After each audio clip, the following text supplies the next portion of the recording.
GC Radio Humor Mill presents Myron Jewell's Fofo Show. That's right, you may know him as Cheatin' Ass Myron, or Myron with the Receipts, or Myron with the Fofo. That's right, Myron Jewell has his own show on GC Radio Humor Mill on Mondays and Fridays from 9 a.m. to 10 a.m. Central Time. Tune in to GC Radio Humor Mill at gcradiohub.com. This message was brought to you by GC Radio at gcradiohub.com. How y'all doing out there today? It's your favorite cousin Chief up here at GC Radio, and today I am privileged to have the one and only man and myth, J. King of Boxing, here with us today. And today we're going to talk about his career in boxing and some of the stuff he's done and stuff we look forward to him doing in the future. How you doing today, Jay? Hey, I'm good. Thanks for having me. I appreciate it. Appreciate you, man. You know, we're live here at Square Ring Magazine. We're sponsored by GC Radio and some of their new shows, the Human Mill Show with Myron Jules. We are blessed to be on a wonderful platform. Just to let you know, our platform, we're on GC Radio, is in 132 different countries. They're on Siri, Alexa, Roku, Amazon, Fire Stick TV, and Android TV, you name it, YouTube. Awesome. They're all over the place. So when people see this interview, man, it's already viral, bro. Trust. We just got to add it up to the platform. It's viral. Yeah, it's awesome. Wonderful. So tell me a little bit. Where are you from, man? Where'd you grow up? I'm originally from Guyana, but I live in Brooklyn now for the past 13 years. But I'm originally from Guyana, South America. Okay. So how long did you live in Guyana? Till I was about 17. Then I had a short stay in Trinidad and Tobago, and then I went back again, and then I came back to America, and then I came to America. You got to tell me, what was it like in Trinidad, man? I hear a lot of things, but I've never had a chance to go yet. Yeah, it's lovely, man. It's a lovely place. It's like my second home. Actually, my grandfather from my father's side is actually a Trinidadian. Okay. And since I was boxing, my first country that I ever been to was Trinidad. That's the first place that I ever traveled to representing Guyana, Trinidad. Wonderful. At the Caribbean Games. Wow. So what was it like growing up, man, in Guyana? Where you from? What was it like out there? Well, in Guyana, I grew up in the city, Georgetown, Guyana. It's not to me, it's not that rough. It's just an everyday life going. But before boxing, it was soccer for me. Okay. I was a soccer person, but a funny story that you never used to get how to say it, in soccer you should just get a medal, and in boxing you was getting the trophies. So I was just getting medals from some, and it's not like every time you play a football game you get a medal, and for you to get a trophy you gotta be the best player. You know what I'm saying? So watching boxing, and that's how I get involved and get to love it. So what inspired you boxing? The trophy, or altercation, the gooch or the bully at school? What got you into boxing? Funny thing is, first is the trophy. Because like I said, we was just getting medals in soccer. And it's not like I said, not every game that you play. But then I get to love the game so much that I don't even watch soccer that much now. Everything for me is boxing. It's like Canelo Alvarez say, no boxing, no life. Wow. Okay. So how old were you when you first started boxing? And when did you get your first trophy? I trained a year. I took a year because they had fights going on often. They had back in Guyana, they had gym fights. Like every gym used to have fight every weekend, but I never took part in that first. I trained a year first to get to know the craft and everything, the movement and everything. But then I started fighting the gyms fight, but that wasn't registered as fights. That was just to get the experience. And my first fight, I won it. I didn't get a trophy in my first fight that I won though. I think it was the third fight. I got a trophy, and from then on, I was like, yes, this is what I want to do. So let me ask you this $1 million question. What was the first fight like? And I know it wasn't I was scared. what you did, huh? I was scared. I had the butterfly because remember it's my first time going into a competition, Okay. and it was like a 3 day competition. So you had to fight 3 times. You had to fight the Friday, the Saturday, and the Sunday once you keep winning. So I was scared because I like 3 fights. I know we trained for it, but 3 fights, bro. My first time I'm entering a competition and it's 3 fights.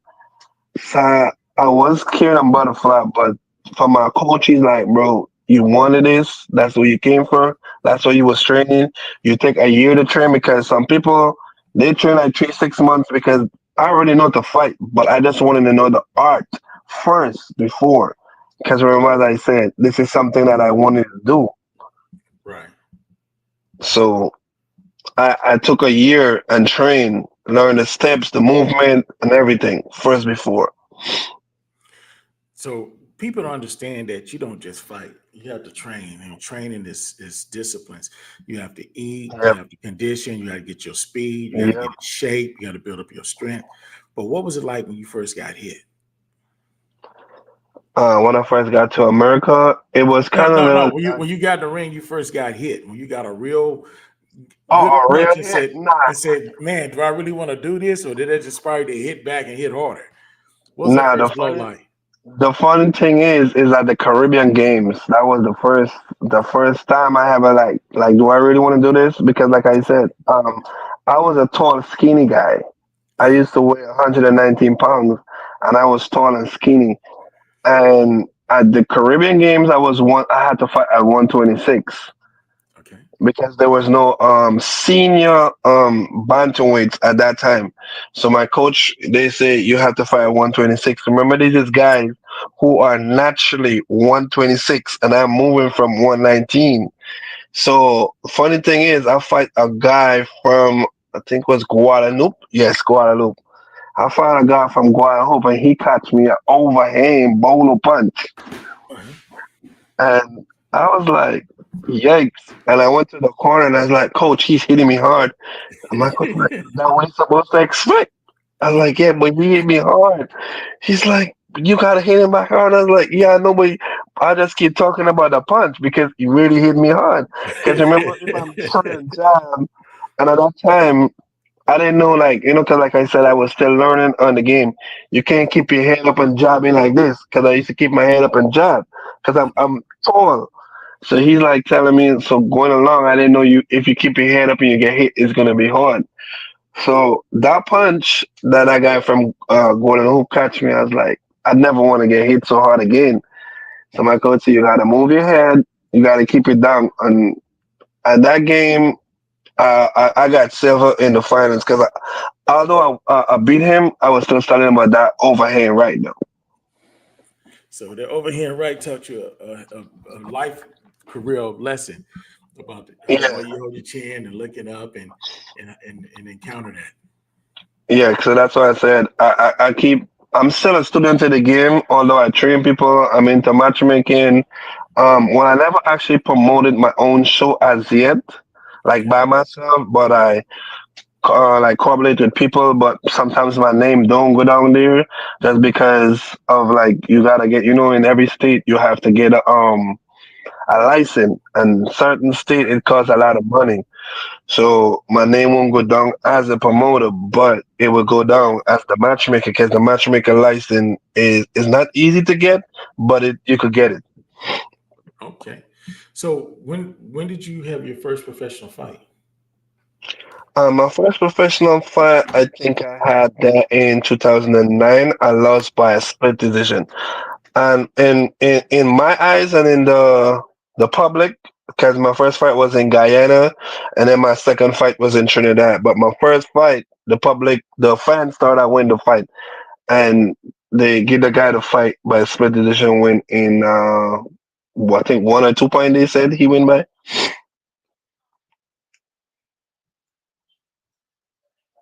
but it was awesome though. a learning experience and my first professional fight. Wow, that's awesome, bro. That's awesome. So, when you had your first professional fight, did you have the same feeling as your first amateur fight, or was it like, okay, I got this, I'm ready, and Nah, nah, I know to look out for the overhand right. I got it because like I said, I've been boxing since I was like about 10 years old. I had Okay. a love for the game since I was like 8 because I started playing soccer at early age. Because I'm from actually in Guyana in the city. I'm from the hood, so it always got something that you could kick, or you always in a fight and stuff and things like that. But I always kicking something, so like I had the love for soccer early, but the fight was in me. But like I said, I just trained for that year, and then I started boxing between 2011. But the punch was like when I was 17, 18. I had my first professional fight like about 20 something. I was like in my 20s. So as I already developed, and I had 100 and I think it's like 120 some 30 something amateur fights somewhere around there. You had And I 120 amateur fights.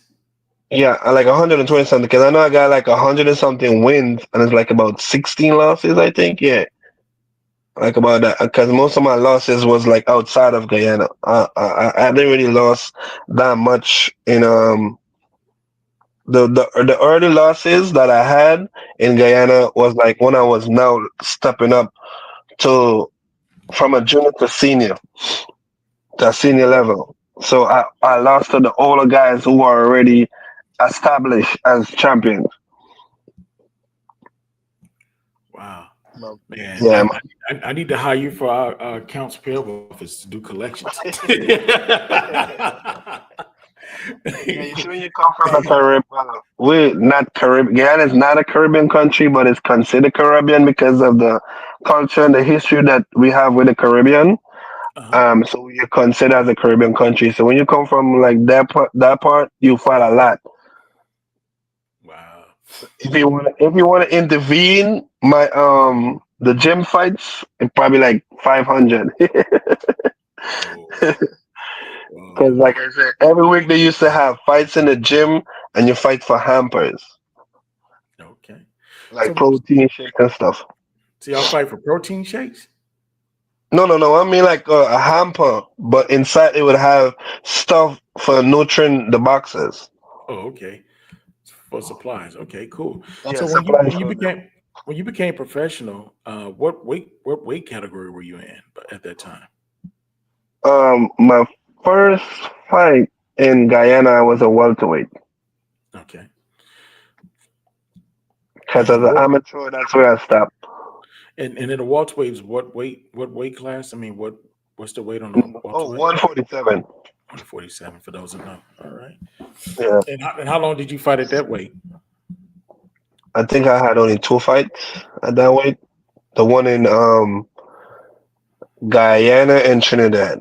My first couple fights I lost because it was close fights. Because like I said, I was now stepping to the ranks of professional, but I was getting to fight experienced guys Okay. like who already was in the pro ranks long. So I they had like they say you have if you have manager and stuff and things like that. When you're going pro, you're supposed to at least have somebody to guide you. So I didn't have that. I was just basically fighting for the money. Oh, okay. So after you did your two fights, professional fights, what happened then? Well, I continued Welterweight. to have some more fight in Guyana and got some up, won some, win some, lose.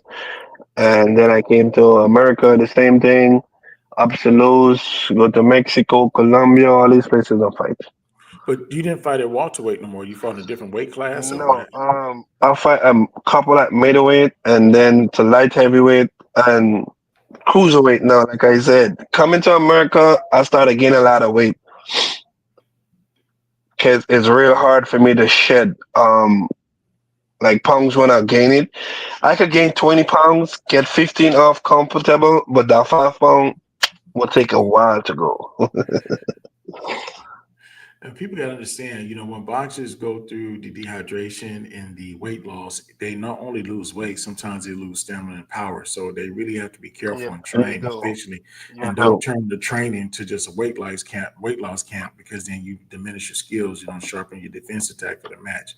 So you guys got a lot to pack in a short time when you train for actual match. How do you Yes, balance that we do. out? How do you balance that out?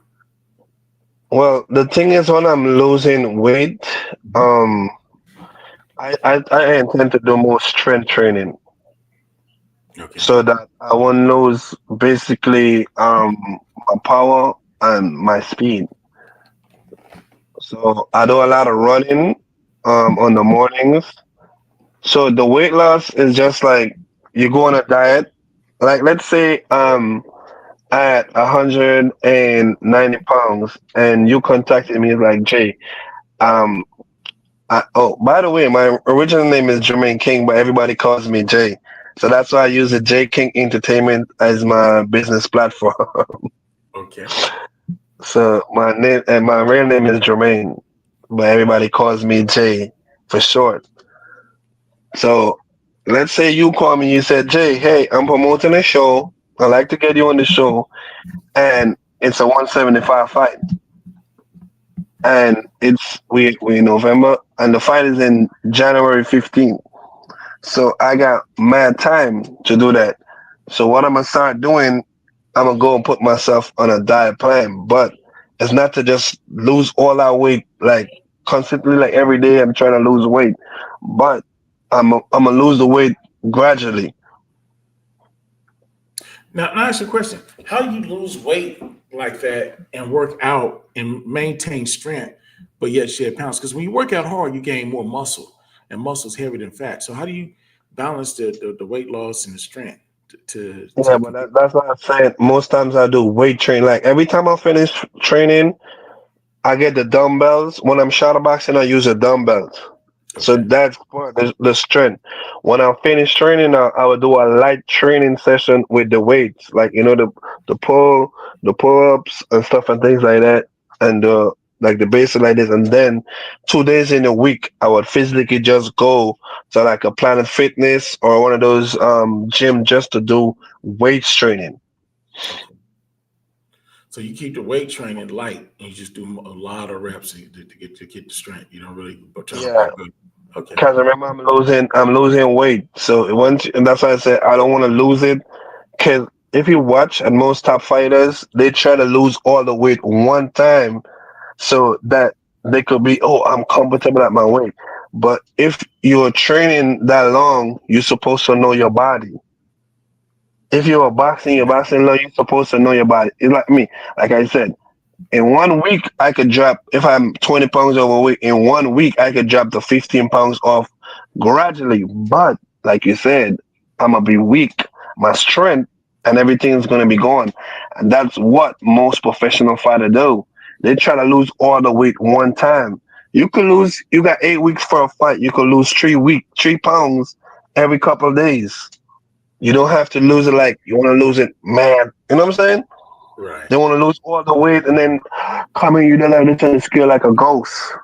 Cause you see most of the professional fighters in the high class, you see they come in like a ghost. They like then when as soon as they finish, if you're watching it, if you I know you're a boxing fan. If you watch most fighters, as soon as they come up and skill, they try to get back Hydrate. something in their body ASAP. Cause they train the whole camp. They training to lose that weight and come down like all that pounds one time. And that's something you just can't do. If you know your body, okay, and this week I could drop 5 pounds, okay, cool. It coming on gradually because remember you say gotta train for the whole 8 weeks of camp. Right. Facts, facts, facts. So you just mentioned that you're a trainer also. So have you fought for any title matches, and how do you train people also? Oh, the I fought for I think 2 titles, but one was so well boxing got a lot of belts now, and it was for no 3 title matter of fact.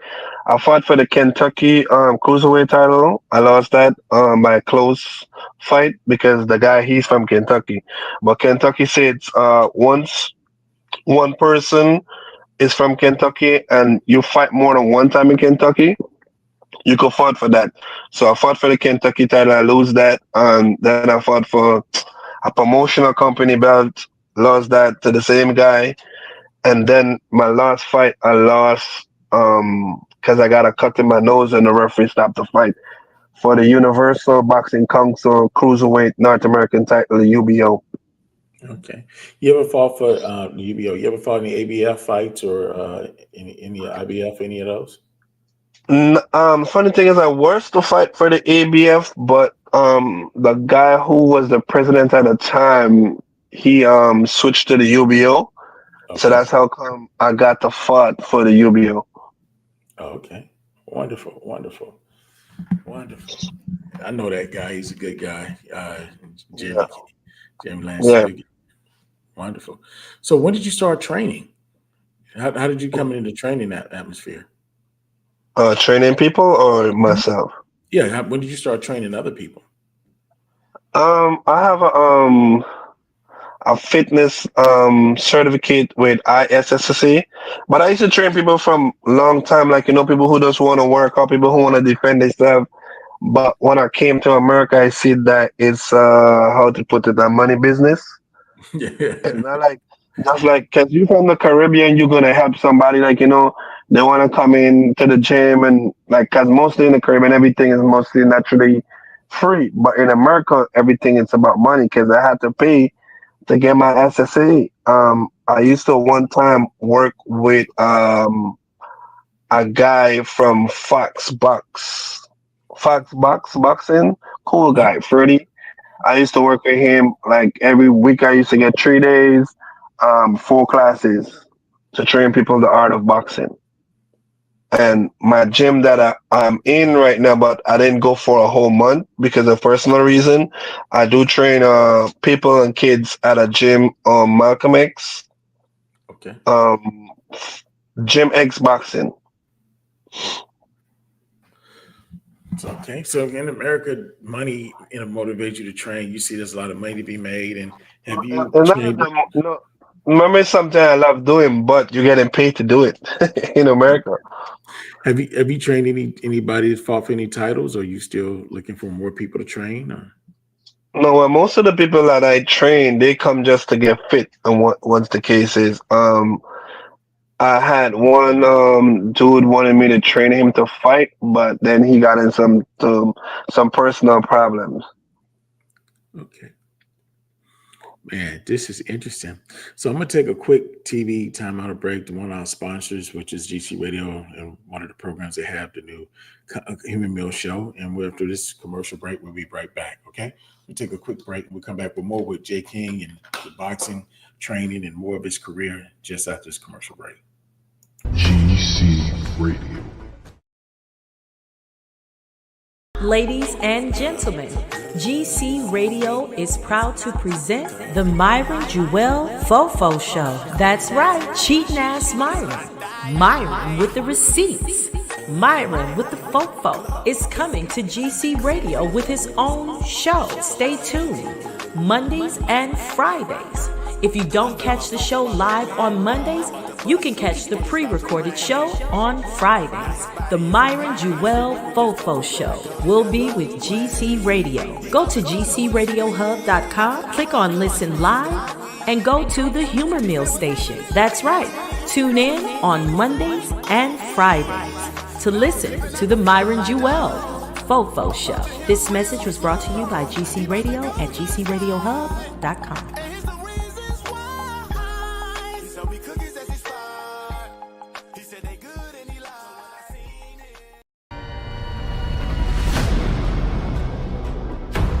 GC Radio, Global Gaming Career.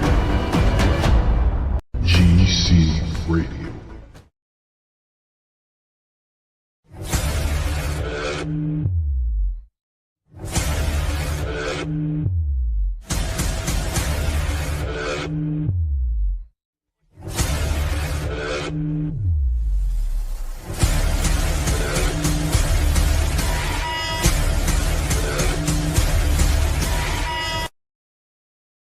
GC Radio Humor Mill presents Myron Jewell's Fofo Show. That's right, you may know him as Cheating Ass Myron, or Myron with the Receipts, or Myron with the Fofo. That's right, Myron Jewell has his own show on GC Radio Humor Mill on Mondays and Fridays from 9 a.m. to 10 a.m. Central Time. Tune in to GC Radio Humor Mill at gcradiohub.com. This message was brought to you by GC Radio at gcradiohub.com.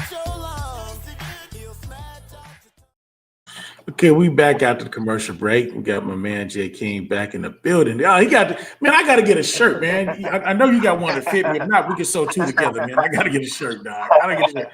Before I put my bid on my shirt, let the public know how they can reach you, your social media, website, phone number, however it works. How can they reach you, Jay? If they want to get a hold of you, the box or the train, the network. I'm on Facebook is J King Entertainment. The same thing. It's on Instagram. Okay. J King Entertainment. Are you on X or TikTok or anything else? Or are you just on Facebook? No, well, though, I don't have a page. I have my personal page on TikTok, but like business wise for boxing is J King Entertainment on Instagram and on Facebook. Okay. Do you have a website also, or just we just using social media right now? No, I'm just using the social media. I'm trying to build up first before because I already have one or two people on my Facebook reach out to me about building a website that way people could come buy packages and stuff like that. Okay. And nothing wrong with that. Social media should reach out to the public. So we also can find Jay King over here at srmmag.com, Square Magazine. He will be in our next issue. So we were talking about you becoming a trainer and you like training people and, you train people that really want to get in fit and make a difference. And also people want to learn self-defense and that nature. You think you're at the level where you can train another champion?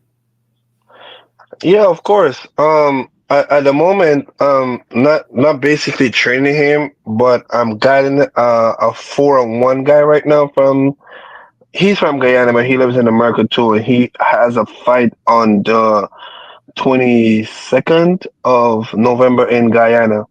Okay. So I'm supposed to be in his corner, but we're not sure yet because his opponent is China backed out. I travel with 1 and 2 fighters, like professional fighters, but not one that I actually train, but assistant coach. Okay. I think we in 2024. In 2002, I went to Russia with a fighter. Oh, okay. How was it? Well, he lost in the first round because he underestimated the guy. Man, I had the pleasure of meeting Roy Jones, and he has a lot of fighters. Matter of fact, he has dual citizenship with the United States and Russia. He has several fighters from Russia that he go over there and train and bring some back over here. And those guys, man, are in shape and skillful boxers. I remember one time, I think it was like 2 years ago, they had a match in Vicksburg, Mississippi, and I was privileged to go to. It was the ABF title fights, a couple of title fights that night. And it was an amazing show, man. I mean, the people that have the skillful set of the boxers. It wasn't like 1-2 round knockouts, but I mean, they fought. It was like rock'em sock'em boxhead. There was a lot of slugging action. It wasn't like a skillful person against a novelist, and they put on a good show to entertain.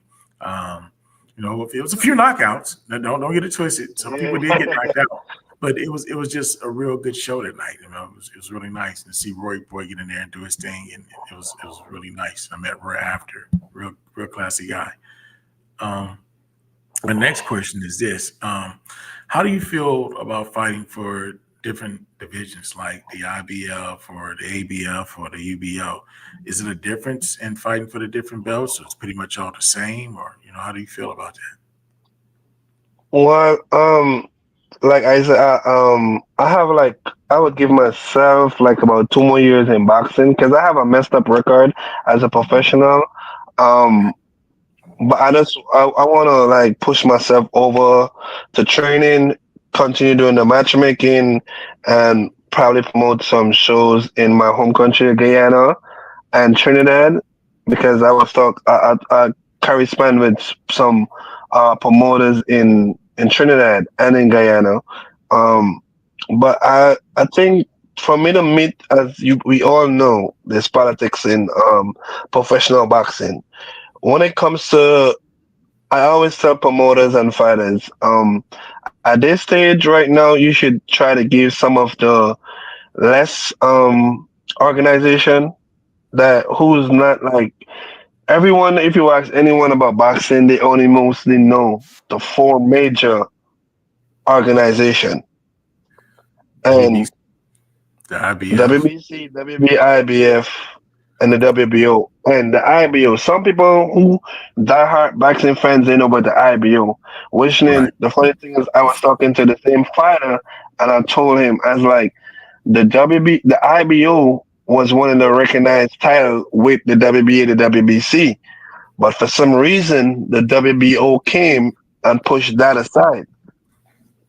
Pushed Well, the that green belt is usually money belt. The biggest advertising fight goes along with yeah, it, so it stands alone. But they're not the most active organization. You know, there's other organizations like the UBO and the ABF have way more fights, way more title fights, and way more yeah, champions. that's what I'm saying. That's what I'm not gonna say. Because if you watch it, because I'm like I said, I'm a boxing person. My next job beside boxing is a licensed international matchmaker. Okay. So I always have to be on the internet. Always has to be on BoxRec. Like just now, from this interview, I might have to go there and check because I have to match two fights in Guyana for this show coming up. So, cause yeah, the promoter called me and he's like, the guys who we had, they didn't, it didn't go through. So I know you're a guy that know people and know. So I has to go now and look to get them fights. Like we were saying, the ABF and the UBO. When I run sometimes I run on Backstreet and I look titles, they do have most title fights. And the thing that I love with the I won't say the ABF that much with the UBO, they Right. have they have a platform where with every single fight they feature you in an article, which is so awesome. So let's say me and you have a title fight now, they're Uh-huh. gonna have that on their website. The big organization do not. They just post one thing and that's it. You're lucky you They make can just the other post card. You okay, didn't make the flyer. exactly, and that's it. And the funny thing with the UBO, they keep updating about each one of the fights. They're gonna update before the fight. They're gonna update show a future. They're gonna update the win. Then they're gonna update after the fight, and then they keep updating. Then they're gonna put. They have a box of the month. They're gonna do. You know what I'm saying? So, like I tell people, some of those organizations, you gotta give them a chance. At least your boxer is gonna establish and be a champion. You mightn't be to the level that where you wanted to be, but at least you can say, man, look, I won a title. That's facts right there, man, and it's good stuff to hear. I mean, very positive. Now, being a professional and a trainer and a matchmaker, um, would you train your kids to fight? Yes or no? I train them to defend themselves, but both of my, I got three kids, one in Guyana and two, my daughter and my son, and both of them I train to. I train them to fight to defend themselves, cause it's not right that your father's a fighter and could fight and you can't fight. That would be an awesome shame. You know what I'm saying? So I do train my kids to fight. My daughter and my son could fight. Both of them could fight. And most times through the house, I'll be throwing punch at them just to see, not punch the head or hit that hard, but just to see if they, The like, reflex. they move and the reflection of what they would do. My daughter, she hits hard, so I don't play that much with her. It's about that, like, fighting stuff with her. Oh, okay, wonderful, wonderful, wonderful. So, man, this is an interesting interview. So, besides the matchmaking, are you matching any fights in the United States? right now, or just over Yeah, international? I do. Like if a promoter, for right now, I don't have no shows. I was the one for Pittsburgh, but the guy, right, like right now, they have some people that they have signed. It's I think it's like a couple years now. They have the personal matchmakers that who works with them, that who they sign. Cause I know you saw me had on a black T-shirt just now. Right. That was Uprising promotion out of New York, but they didn't promote. No, I work with them. That's the Uh-huh. first place that I naturally just work alone with. Um, I promote, not promoted, matchmaker shows in Jamaica, Guyana, right here in America. Um, they had a lady that I used to match most of her fight, but my name, like I said, I have enough shows that in America that I match fights, but my name wasn't there because I wasn't the personal matchmaker for the show. Right. So with that in mind, man, how difficult is it to be, universal? You're not just domestic. You're international. Multiple countries. Um, have you promoted or matched any fights in Africa or any other continents other than your hometown? No, the funny thing is, most of those guys want to come here. Every time I got in contact with a promoter or matchmaker from Africa, one of those places, I was like, bro, I got fighters that could come. They awesome. They got this record. If I check my DM now, I will show you like mad fighters they be sending me. Most African fighters want to come here to fight for a better life. You want to come to fight for a good opportunity, good show, everything like Yeah, that. so it's been real hard for you to like get in a match to like match shows because in Africa they mostly use local. So you would find mostly a developing country, like let's say like Canada. I match fight in Canada, but like I said, my name didn't go on the show because I'm not the matchmaker, but I'm just the person who was helping. Because most matchmakers, they got tons of matchmakers that match fights and show, but the name wouldn't go on the show because they're not the respective matchmaker for the show. So like Right. let's say you have a show and you get in like you got 10 fights, you match six, and you're getting a problem with four, and you like you would call me up like Jay, here we're going on. I have these 4 fights. I want you to help me to match. So that's how the matchmaking world goes. Right. Man, this is awesome. This is awesome. So, what advice you got for anybody want to become a fighter, become professional, or be a trainer? What advice you got for someone new or want to get in the industry? You gotta Uh, love it. That's the first thing. You gotta love it. If you don't love boxing, because like I said, the Canelo say, no boxing, no life. You gotta be, and you say more earlier, which then from my early young age in boxing, once you don't have discipline, but you can't train nobody because they got people gonna get you on your nerves. You just gotta smile and be like, "Come on, man, we gotta do this." You could be right. training a fighter. You could be training a fighter. I'm a fighter myself, which night I had that mentality at times, like, bro, leave me alone. Like your coach would tell you, do 3 sets at 50. You meet 100, and you'd be like, bro, I'm not doing no 50 more, bro. I'm tired. You as a coach now gonna be like, bro, you gotta do it. Like, I'm not doing nothing. You know what I'm saying? So you gotta get Right. disciplined. Be like, all right, cool, we leave it, and you put that same 50 in the next set. So you Well, just gotta love it. Mike Tyson said the definition of discipline is doing the things you hate like you love it to make it better. Yep, yep, You yep. got you gotta love it if you want to get better, and you gotta get a hold of some kind of way more skillful people to increase what you're doing. If you're the best boxer in the gym, you're in the wrong gym. You're not, your skills are diminished. You make those guys better, and you start sucking. You become crap. You got to get with better people with better workout ethics to push yourself to the limits to make you better. Yep. Absolutely, absolutely. And it's like I said, if you're in a gym, like you gotta leave everything in the gym. But we know sometimes even every fighter have that part. They would be like, "I'm just tired. I can't do it right now. Probably tomorrow. I'll give you it tomorrow, coach." We have because a lot of times I do like that. So like that 150 gonna turn 200 for you tomorrow. You know what I'm saying? Well, that's nice, man. I would like, no, you can give it to me now. You take a break and give it to me now. So you might not wake up tomorrow. But that's not that. Tomorrow not But promise. tomorrow's not promised. But that's what I'm saying. If somebody If to I give if them I if I owe you advice, 50, if I owe you $50 and you need your money, you want it today. You don't want it tomorrow. I might get in a car crash, have a coma, might not wake up yeah, tomorrow. You want it yeah. now. But if I don't have it, you can't have it, right?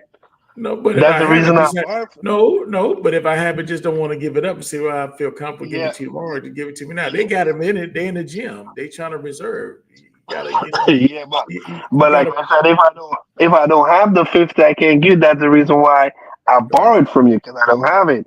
right. But I'm just saying, But from a even workout standpoint, they like, "Oh, let me do it tomorrow. I'm tired." I mean, you gotta. It's just like my son playing football. I was a hell of a football player. Both of my sons were great awesome. football players. My youngest son was better than my oldest son and I ever could be, but he didn't have it in his heart. So you can't make somebody want it. They got to desire it. Yeah, they gotta want it. That's why I said, like when you asked me the question more earlier, if I Uh-huh. would let my kids box, they gotta want it, and none of two of them don't want it, but they love this fact so they can train and defend themselves.